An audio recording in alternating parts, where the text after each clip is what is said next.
지난주 추수감사절에 이 성찬대비에 여러분들이 올려 드린 여러 종류의 과일들과 채소들이 진열이 되었었습니다. 혹시라도 제사 제물이라 제사상 차렸다 그런 오해를 안 하시길 바라고, 이것은 우리 하나님께서 이런 귀한 과일들과 채소들을 우리에게 풍성히 주셨다는 사실을 기념하고 감사하는 데 의의가 있는 것이었지요. 거기에 우리 교회 화단에서 처음으로 수확이 된 사과 2개도 올렸었어요. 빨갛게 익었고, 거기에는 연천 수양관에서 또 수확이 된 잣송이 3개, 밤송이 3개 그래서 올려져서 특별히 의미를 더했습니다. 왜냐하면 첫 열매이고 우리 교회 마당과 수양관에서 수확이 된 것이니까.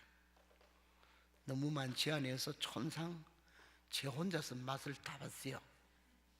사과는 저보다 먼저 잡수신 분이 계신데 새들이 맛있게 보이니까 다 2개 다 쪼싸서 위에는 상처가 났지만 그래도 그분 잘라내고 먹어보고, 수양관에 얻어진 밤도 깨물어 보고, 잣도 씨를 빼가지고 깨물어 봤는데 제 평생에 이만큼 맛이 있는 거는 처음이었어요. 우리 교회에서 수확이 된 거니까 맛이 없을 수가 없지요.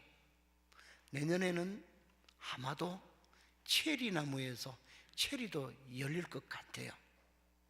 물론 초여름에 거두는 열매라서 가을까지 보관은 좀 힘들겠지만 그래도 뜻깊은 거니까 유리병에 넣어서 추수감사절까지 보관을 해볼 작심이에요.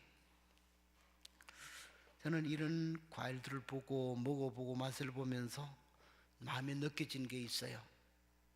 이런 물질적인 열매, 채소, 음식의 맛을 보면서 참 하나님께서 귀한 것들을 우리 육신의 건강과 먹거리로 주셨구나 하는 것도 고맙지만은 그 뒤에는 의미가 다 있는 것 같아요. 사람은 육신만 갖고 있는 것이 아니라 우리 영혼이 있기 때문에 하나님은 보이는 열매나 채소 못지 아니하게 우리로 마음껏 먹고 맛보고 우리의 영의 건강을 위한 영적 영양소가 되도록 보이지 않는 귀한 음식도 과일도 채소도 맛보게 하신다. 믿으시면 아멘. 그게 뭔데요? 오늘 우리 본문에 바라보면은 우리를 사랑하시는 하나님께서 이런 영적인 귀한 것도 이 육신에 만난 과일보다도 비교할 수 없이 귀한 것을 주시면서 맛보라. 이것을 맛을 잘 보고 이것을 주는 너희 하나님 나 여호와를 잘 알아서 나와 가까이 하며 나를 기뻐하며 나를 사랑하며 나를 섬기라. 그렇게 메시지를 줍니다. 오늘 읽은 말씀 가운데 8절을 보면 이렇게 말하지요. 너희는 여호와의 선하심을 맛보아 알지어다. 아멘. 오늘은 이 하나님의 선하심을 맛보라는 말이 무슨 의미인가를, 또 어떻게 그것을 맛보며 살아갈 수 있는 우리가 될 수 있는가를 생각하며 여호와의 선하심을 맛보아 알라, 그런 제목으로 잠깐 말씀의 은혜를 나눌 때 주께서 풍성한 축복을 더하시기를 바랍니다. 먼저 생각할 것은 여호와의 선하심, 곧 하나님의 선하심이란 무엇을 의미하는가 우리가 생각을 먼저 해봐야 되겠죠. 그러면 사과의 맛을 보려면 사과를 먹지 않은 사람에게는 사과가 어떻게 생긴 것이며 어떤 나무에 열리는 것이며 어떻게 얻을 수 있는가 이런 것을 잘 알아야 됩니다. 마찬가지로 하나님의 선하심을 맛보라는 말은 그냥 말장난이 되어서는 안 되고, 그게 뭔가를 똑바로 알아야 그걸 찾을 수가 있고 맛을 볼 수가 있어요. 우리 성경에 기록된 선이란 이 말은 히브리어로 토브라고 기록되어 있는데, 실상은 원어는 형용사입니다. 명사가 아니고, 형용사로는 좋은, 아름다운, 고운 그런 뜻을 갖고 있는 형용사예요.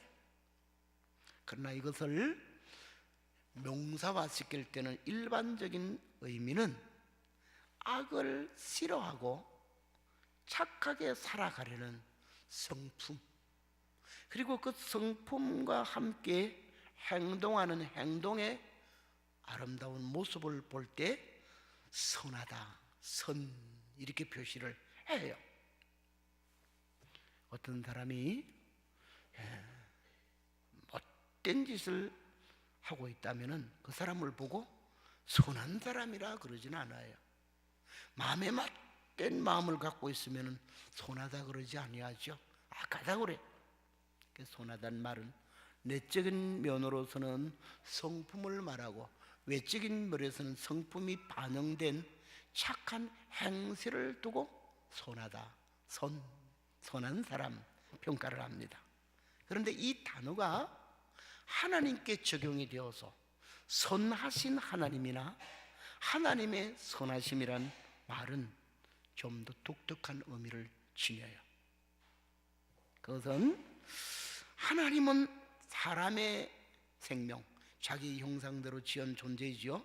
사람의 생명을 사랑하셔서 그 생명체인 인간이 죄로 말미암아 멸망받고 그 영원한 죄의 형벌인 저주 아래 있는 것을 기뻐하지 아니하셔서 그들을 죄에서 돌이켜서 새 하나님의 은총을 입고 하나님의 사랑의 관계에 있는 백성이 되게 하기 위해서 이 멸망과 저주에서 구원하시는 데 나타나 보이시는 하나님의 아주 은혜로우신 그 성품과 역사를 총망라해서 말할 때 하나님의 선하심이라 이렇게 말을 해요.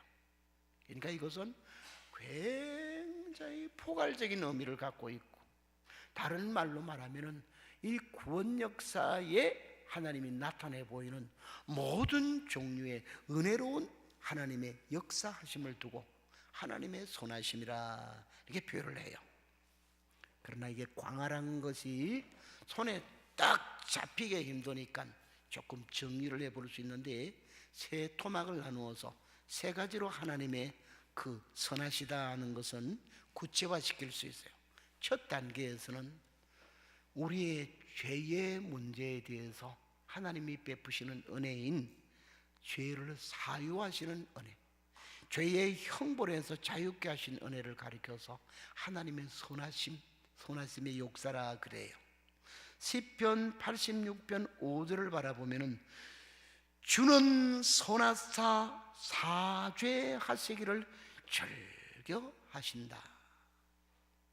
죄를 지은 죄인들이지만은 잘못을 뉘우치며 하나님, 내가 범죄하였나이다, 나를 용서하시고 이 죄의 저주와 형벌에서 구원하소서. 그럴 때는 하나님께서는 지체치 아니하시고 용서하시죠. 이사야 1장 18절은 이 사실을 잘 증명을 합니다. 하나님 편에서 먼저 이 미련나고 우매한 우리 인생들을 부르시면서 오라 나와 변론하자. 너희 죄가 주홍같이 붉을지라도 눈과 같이 휘어지게 하며 진홍같이 붉을지라도 양털보다도 희게 하리라. 죄사유와 면회를 그렇게 약속해 주신 줄 믿으시길 바랍니다. 이런 죄 사유와 죄의 벌에서 자유케 하고자 하는데 나타나는 하나님의 은혜로운 역사를 가리켜 하나님의 선하심의 역사다, 하나님의 선하심이라 그래요. 그 다음에 또 두 번째 단계에서는 하나님은 그러한 백성들을 이제는 다시 죄를 짓고 미련한 인생으로 살지 않도록 하기 위해 내버려두지 아니하고 바른 길이 되는 의의 길로 교훈하고 이끌어주는 역할을 하셔요. 이를 가리켜 의로 지도하심이라 그래요. 내버려두면 인생은 또 그 길을 갈 수밖에 없고 또 미련한 길을 갈 수밖에 없고, 마치 돼지가 누웠던 지저분한 자리에 일어나서 씻겨주나면 또 도로 그 자리에 눕는 것처럼, 심성들이 먹은 것을 다루 토한 것을 다시 집어 먹는 것처럼 반복되는 인생이 되면 안 되니까 이제는 그 길이 아니야, 이게 바른 길이야 하고 지도해 주는 역할을 가리켜 의로 지도하심이라 그러는데, 이걸 두고 하나님은 참 선하신 분이다, 주신 분이시다. 시편 25편 8절에는 그 사실을 이렇게 증명해 주는 구절이 있습니다. 여호와는 선하시고 정직하시니 그러므로 그는 모든 죄인을 교훈하시리로다. 내버려두지 않고 바로 교훈해서 이렇게 살아라 하고 의로 지도를 해주신다 그 말. 마지막 세 번째 단계의 이 하나님의 선하신 역사, 또 은혜를 베푸는 역사는 그렇게 구원받은 자기 백성들을 사랑으로 험한 세상에 살아갈 때 어려움 겪거나 위기에 처하거나 그게 거기에서 침몰되지 않도록 보살펴 주시고 붙들어 주신 은혜를 가리켜서 하나님의 선하심의 역사라 그래요. 특별히 성경 여러 군데 이런 사실이 나타나 있지만은 시편 23편 6절에 보면은 다윗의 시에서 잘 나타납니다. 내 평생의 선하심과 인자하심이 정녕 나를 따르니 내가 여호와의 집에 영원히 살리로다. 여기에 선하심과 인자하심은 누구의 것을 말하는? 여호와. 그래서 완벽한 해석을 하면 이렇게 말합니다. 내 평생에 여호와의 선하심과 인자하심이 반드시 나를 따르리니 내가 여호와의 집에 영원히 살리로다. 아멘. 그러니까 우리 찬송가 늘 기쁘게 부르지요. 진실로 선함과 그 인자하심이 나를 따르리니 내가 여호와의 집에 영원토록 거하리로다. 즉 회개하는 죄인을 사용하시고 주의 백성된 자들을 바른 길로 친절히 이끄시고 또 주를 경외하는 모든 백성들을 어떤 상황 속에서도 지키시고 자상한 손길로 보살펴 주시는 하나님의 은혜로운 역사, 그걸 두고 하나님의 선하심이라 그랬어요. 특별히 우리가 신약 성경에 오면은 우리 예수님이 그러한 역할을 하시는 하나님의 영광을 가지고 이 땅에 오신 독생하신 하나님인 것을 증명하기를 요한복음 10장에 가면은 양과 목자의 비유에서 예수님이 친히 자기를 자정하시기를, 나는 선한 목자라, 나는 내 양을 알고 내 양도 나를 알고 내가 그들을 이끈다. 내가 내 양을 사랑하여 지킴으로 그 어떤 세력도 내 손에서 내 양을 뺏어가지 못하게 하리라, 이렇게 말했어요. 예수님은 아예 자기 자신을 통째로 소개하기로, 나는 선한 목자다. 그래서 자기 양을 위해서 속죄의 제물로 자기 자신을 내어주시고 자기 양을 위해서 그 생명도 아낌없이 내어주시고 우리를 밤낮으로 주무시도 졸지 아니하시고 보살펴 주시고 우리가 부르짖는 광야의 험한 자리에서의 부르짖음도 귀를 기울여 들어주시는 줄 믿습니다. 주님은 우리의 선하신 목자이기 때문에 우리의 생활 속에 이렇게 하나님의 은혜로우신 모든 역사를 체험하는 것을 가리켜 하나님의 선하심을 맛본다 그랬어요. 사랑하는 성도 여러분, 그래서 맛난 과일을 먹고 맛난 음식을 맛보는 것보다 천만 배로 귀중한 것이 우리의 영혼과 우리의 삶이 하나님의 선하심을 맛보는 것이 더욱 중요하고 정말로 절대적으로 소중한 일인 것을 믿으시길 바랍니다.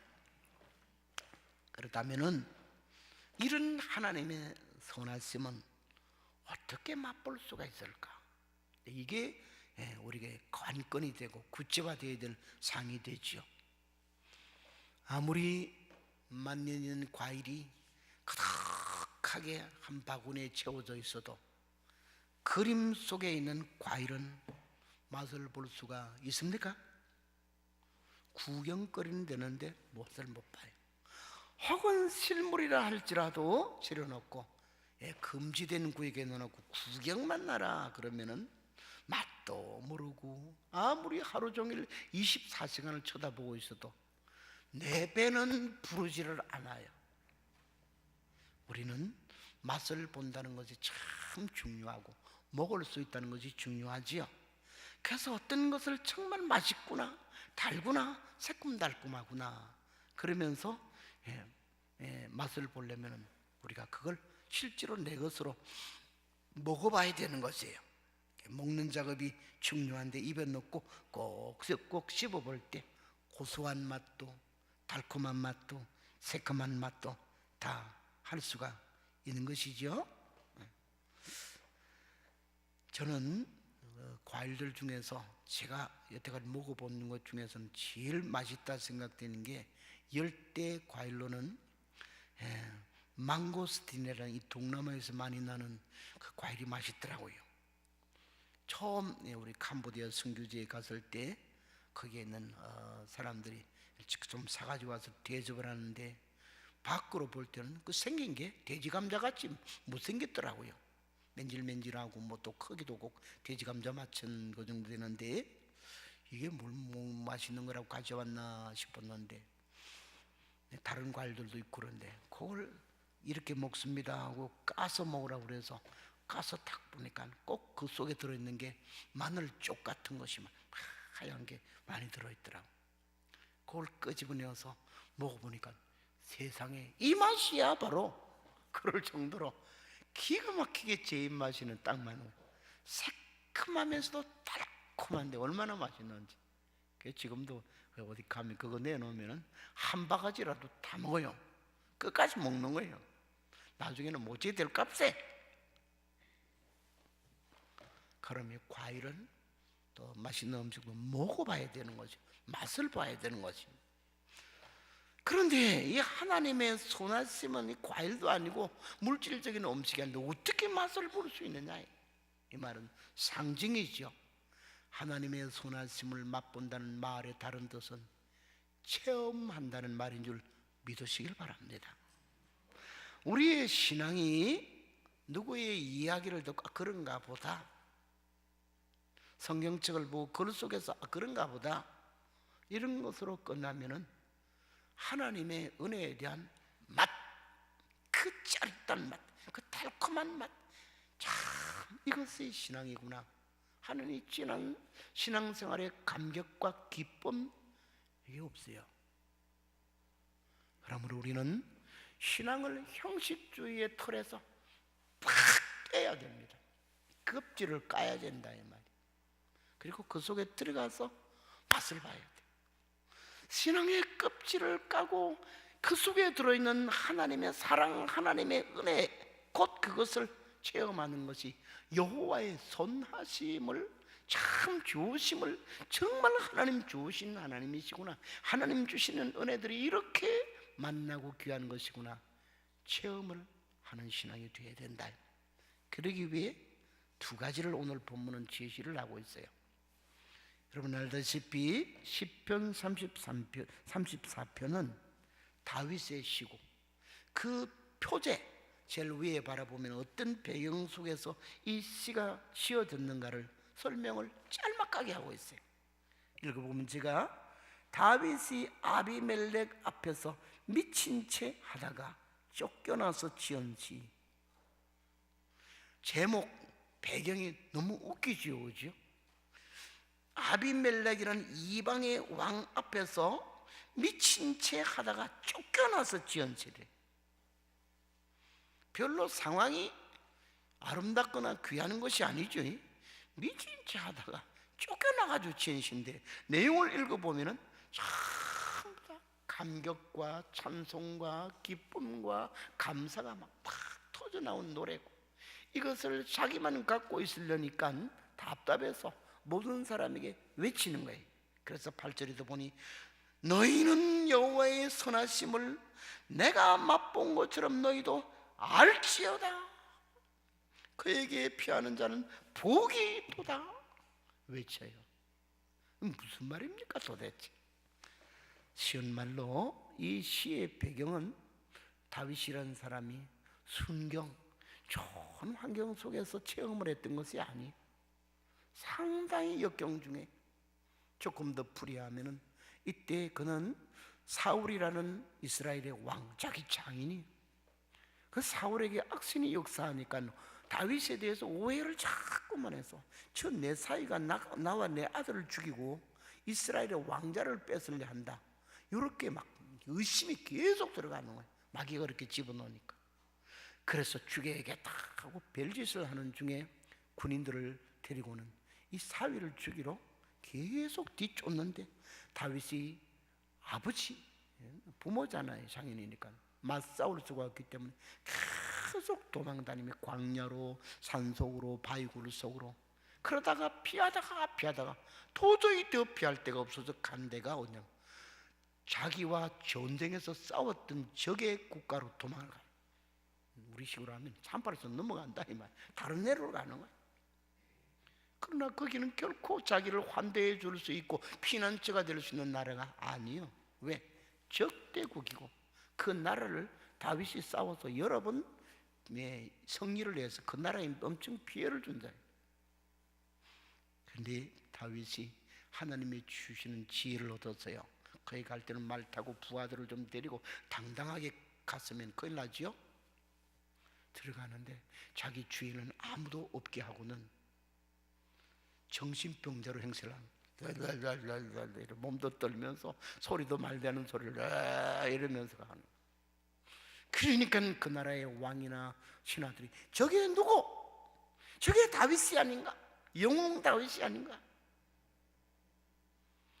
그런데 제가 저렇게 되었으니 다윗도 별 수 없구만 이러면서 그를 죽이려 하거나 잡아다 가두거나 그러지 아니하고, 오늘 성경 들어가면 이제 시간이 약간 지났습니다만 우리나라에서 나가라고 꼭 개를 쫓듯이 쫓아내는 거지. 시간 좀 지나고 난 뒤에 다윗이 얼마 동안 그렇게 정신병자식 하면서 거기에 머물렀다가 쫓겨나왔을 때는 사울은 이미 돌아가고 난 뒤에요. 이런 것들을 과정을 돌아볼 때 하나님이 하신 일이 그 과정 속에도 너무너무 신비로운 거예요. 당신을 지키시고 살리시는 데는 여러 가지 다양한 상황 속에서도 기가 막히게 은혜를 베푸시니까. 그래서 쭉 이야기를 하는데 이 간정에는 핵심이 두 가지. 자기가 어려울 때 하나님을 의지했을 때 하나님께서 자기에게 주신 이 선하심을 체험하는 길.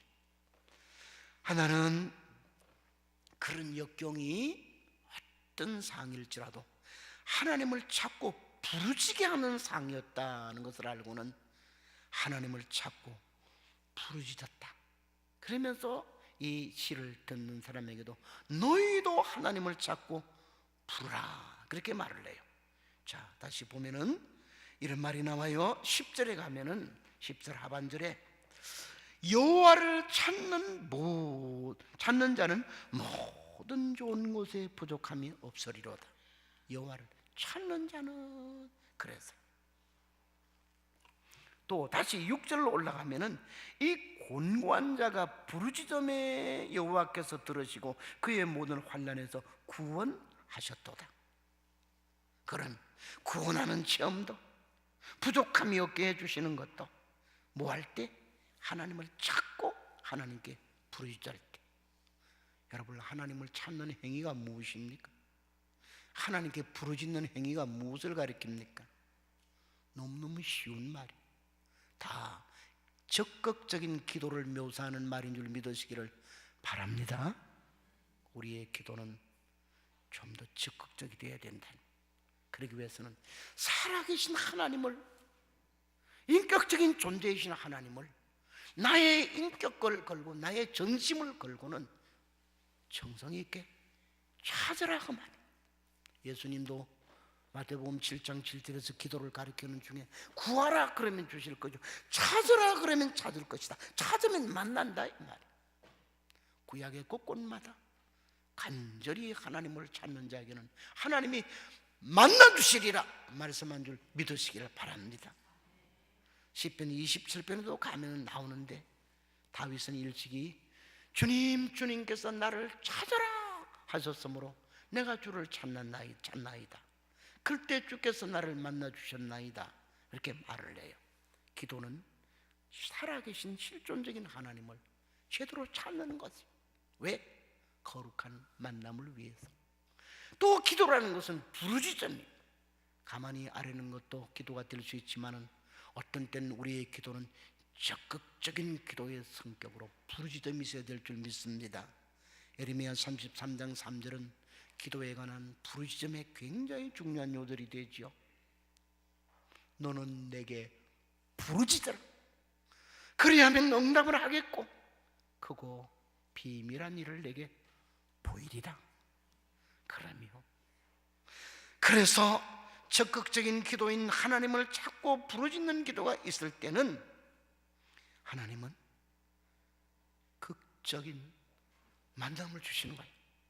기도에 응답을 주신다. 여기에서 느끼는 신앙의 짜릿함, 달콤함, 감미로움, 그게 뭐냐?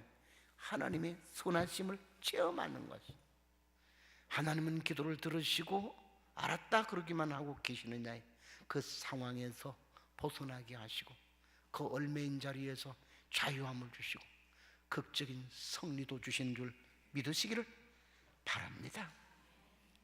또 한 가지 하나님의 선하심을 체험하는 것을 뭐라고 다윗은 말하고 있느냐? 하나님을 경외하라고 말합니다. 히브리어의 경외라는 말은 야훼라는 말인데 어떤 대상을 한없이 존경해서 올려드리고 공경하면서도 그분이 나의 높은 자이니까 무릎 꿇고 말씀하소서 내가 순종하나이다 하고 복종의 자세, 위로는 높여드리고 아래는 내 무릎을 꿇어서 그 말씀에 순종하는 자세를 가리켜 야레라 표시를 해요. 무릎 꿇고 상대방을 높여드리는 행위. 오늘 우리 본문에도 바라보니까 그 사실을 강조하죠. 7절에 여호와의 천사가 주를 경외하는 자를 둘러 진치고 그들을 건지시는 도다. 그러면 얼마나 신비로운 재미입니까? 하나님을 경외했더니 하나님이 내가 어려울 때는 천사 부대를 보내어서 나를 건지시고 지켜주는 것이. 사도행전에 보면은 베드로의 이야기가 있지요. 베드로가 복음을 전하다가 야고보에 이어서 잡혀서 예루살렘의 감옥에 갇혔어요. 모든 상황상으로 볼 때 그 이튿날 자칫 잘못하면 적결 처분될 수 있는, 야고보는 물론 칼로 목베임을 받았는데 베드로도 비슷하게 죽임을 당할 가능성이 90%가 있는 그런 상황. 내일이면은, 이 밤이 지나면은 그는 도망가지 못하도록 철저한 감시자들이 이중삼중으로 지켜 있고 그 손과 발에는 쇠사슬이 착고가 되어서 이 기둥에 또 이 이 털 같은데 짜매져 있었어요. 그런데 잠이 든 그 시간에 누가 옆구리를 발로 톡톡 찼어요. 일어나라. 그리고 눈을 떠서 보니 하나님의 천사예요. 일어납니다. 사실상 일어나지도 못할 건데 일어나니까 쇠고랑은 다 풀어진 거지. 신발 들고 날 따라오느라 신발을 신을 시간도 제대로 없어 신발 들고 막 따라가는 거야. 첫째 문, 둘째 문, 셋째 문 열고 감옥의 완전한 밖에까지 나왔어요. 이게 꿈인지 생시인지 구분이 안 돼. 기가 막힌 일이니까 보초병들이 밖에 서 있는데 아무도 모르는 거예요. 그냥 첫째 문, 둘째 문 나온. 천사가 베드로를 밖에까지 끌어내고는 천사는 사라졌어요. 그때 정신 차려보니 꿈이 아니에요. 생시요. 자꾸도 불렸고. 얼마나 감격스럽겠습니까? 그리고 제자들이, 예루살렘 교인들이 기다리고 있는 예배 처소에 갔어요. 문을 두드렸어요. 여자아이가 나와서 가만히 문을 열어주려고 쳐다보니 베드로가 서 있고 베드로의 목소리 놀래가지고 문 열어주지도 아니하고 방으로 도로 뛰어들어가서 베드로 귀신이 왔다 이랬어요. 여러분도 아마 그랬을 거예요. 문 열어줄 시간도 없고 베드로 귀신 놀래서 나중에 문소리가 더 들려서 나가서 보니 베드로 귀신이 아니라 베드로 실물이에요. 교회는 얼마나 감격스러웠을까요? 이야기를 듣고 보니 기가 막힌. 그래서 베드로도 예루살렘 교회도 담대해지는 것입니다. 하나님이 우리를 지키시기 때문에 천사를 통해서도 구출하셨다. 하나님의 뜻이라면 누구도 건드리지 못한다. 담대하게 복음을 전하고 일할 수 있는 사람들이 됐죠. 그러면 이런 신비로운 일이 어디에서 나오는 것이냐? 하나님을 경외하는 가운데서 하나님은 때로는 천사 부대를 통해서도 구출하신다는 구절에 아까도 인용을 했습니다만 전절을 다 보면은 너희 성도들아 여호와를 경외하라. 그를 경외하는 자에게는 부족함이 없도다. 그러며 하나님을 경외하는 자에게는 하나님이 부족함이 없게끔 채울 것을 제때 채우신다는 거예요. 이 경외란 말이 앞에서 야르란 말로 소개를 했다시피 오늘 보이지 않는 하나님을 경외하는 우리 자세는 뭐냐? 그의 말씀에 귀를 깊이 기울이고 주님 내게 말씀하시옵소서 하고 순종하는 자세가 뭐냐? 무릎을 꿇는 자세예요. 그래서 하나님 경외라는 말은 다른 말로 고치면 주의 말씀을 귀 기울여 잘 경청하고 들은 말씀에 순종의 무릎을 꿇고 두 손을 드는 행위가 경외인 줄 믿으시기를 바랍니다. 사도행전 10장에 가서 바라보면 고넬료라는 이방 백부장이 그와 그의 온 식구가 하나님을 경외하는 자세를 가졌다. 그랬더니 하나님이 천사를 보내서 고넬료야 네 기도와 구제가 하나님께 상달되었느니라 하시고는 요빠에 사람을 보내어 베드로라는 사람을 데려오라. 그가 내게 모든 말을 전하리라 해서 베드로를 초빙해 와서 그 집에서 가정 집회가 열려요. 그래서 생긴 것이 뭐냐? 가브나움 교회가 역사적으로 세워지게 되는 것이. 성도 여러분, 오늘도 하나님은 당신의 선하심을 적극적으로 기도하는 사람과 말씀에 바로 귀를 기울이고 순종하는 자에게는 감격스러운 체험으로 다가오는 일인 줄 믿으시기를 바랍니다. 이제 결론을 맺습니다. 이런 하나님의 선하심을 맛보게 되는 우리의 신앙은 어떤 결과를 얻게 될까요? 기쁨과 찬송과 감사가 넘치는 삶이 되지요. 1절로 3절에 보니까 이렇게 다윗은 하나님의 선함을 맛본 그의 감격을 표시하기를 내가 여호와를 항상 송축하며 내 입술로 항상 주를 찬양하리다. 내 영혼이 여호와를 자랑하리니 공고한 자들이 이를 듣고 기뻐하리로다. 무슨 말이냐? 하나님의 선하심을 체험하고 나니까 입에서 부르지 말라고 그래도 막 감격의 찬송이 나오는 거지. 세상 사람들의 입을 닫고 하지 말라고 그래도 자기가 믿는 하나님이 너무너무 자랑스러운 것입니다. 하나님은 살아계시다 이렇게 선하시다고 자랑하는 거예요. 전도하지 말라고 그래도 전도 안 하면 입이 건질거리해서 못 사는 거예요. 전도가 뭡니까? 내가 믿는 하나님의 아름다우심 은혜로우심을 자랑하는 거지요. 뿐만 아니라 자기의 이 가슴은 기쁨이 터져 나갈 것까지 감격스러운 거지. 뿐만 아니라 하나님의 선하심을 맛본 사람은 새로운 소망과 신령한 힘이 넘치게끔 돼 있어요. 만나는 음식 한 그릇 먹고 나면 배가 불뚝해지면 힘도 솟고 뭐 일도 할 수 있고 막 그럴 것 같죠. 왜? 영양소가 공급이 됐고 이 기분도 전환돼서 만나는 음식 먹으면 기분도 좋아지잖아요. 마찬가지요. 하나님의 선하심을 체험한 사람에게는 인생의 새 꿈이 가슴 부풀게 일어나는 거예요. 그리고 어딘가부터 온지 모르는 강한 영적인 힘이 솟아나서 아까 베드로 구출 사건처럼 앞에 있는 두려운 인간적인 것들이 두렵게 않게 여겨지는 거예요. 자신감이 있게 되는 것이. 그것은 아무것도 아닌 것처럼 담대하게 극복할 수 있는 용기가 생기게 마련이에요. 하나 더 있습니다. 하나님의 선하심을 체험한 사람은 맛을 보고 좋으니까 그 다음부터는 어때요? 더 깊은 자리로 갑니다. 아까 망고스틴 이야기한 것처럼 맛있는 과일을 먹으면은 그 다음엔 더 매력적이 돼서 요사이도 동남아 가면 누가 무슨 과일 먹고 싶어요? 그러면 망고스틴 그래요. 그러면은 어디서 구하든지 간에 구해서 갖다 줘요. 아는 사람들. 그것에 더 깊이 들어가는 거예요. 하나님의 선하심을 맛본 사람은 하나님의 선하심의 은혜의 세계 속에 쑥 들어갈 수 있고, 아예 맛 조금 보는 정도로 끝나는 것이 아니라 그 안에서 같이 사는 신앙의 감격과 기쁨과 행복을 갖고 살게 되는 줄 믿으시기를 바랍니다. 모든 말을 끝맺습니다. 하나님의 세계는 그림책 속에 있는 그림이 아니에요. 어떤 사람의 논리적인 이야기책 속에 있는 사상과 설명이 아니에요. 하나님의 세계는 마치 잔치집이, 성경에도 나옵니다만, 큰 임금님과 부잣집일 때는 많은 음식 차려놓고 누구든지 와서 마음껏 먹으십시오, 모든 좋은 음식이 준비되었습니다. 그러는 것처럼 하나님의 은혜의 세계는 큰 잔치집이 됩니다.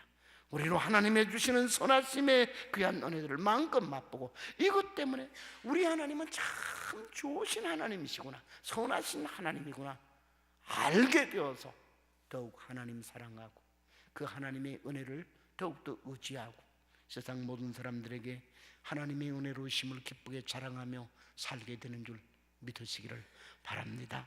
그러한 모든 삶이 가을이 거의 익어가고 조겨울을 기다리고 있는 이때에 만난 과일 먹는 것도 이상으로 하나님의 선하심을 많이 맛보게 되기를 주의 이름으로 축원합니다. 하나님 아버지,